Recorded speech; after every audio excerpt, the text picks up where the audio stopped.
Why to have you do a test area? It's really important to do a test area. Know what you want, make sure you're happy with it before you stain all the pavers and say, it's not really what I wanted. We'll show you a lot about doing a test area. And we've got a test panel done, and I'd always recommend doing a test panel, get everybody a chance to see it and take a look at it. Just a few of the steps. Originally, this was the color I really liked, but a little bit too much blue and too dark. We lightened it a little bit, and they still thought no, so we took the blue out of the mix, remade the mix, and this has just basically got the white, which they call birch, and the black that they call midnight. That's all that color is.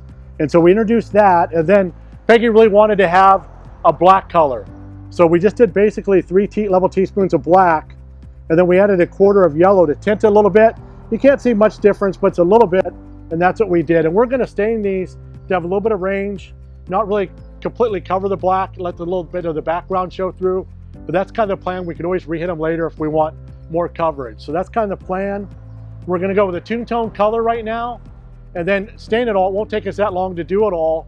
And then we'll come back and reintroduce a third color if we want to do that. We can set up another test panel, add a third color, let everybody see it, take a look at it. The color's close to what's the base color in the house that we want to keep. We eventually want to get rid of that chocolate brown color that you see in the walls too. So we're going to do all the pavers, do all the caps, and then we're going to hit, we'll do the walls. So that's kind of the plan, and then eventually go on to the house. So I hope this is helpful. We're going to really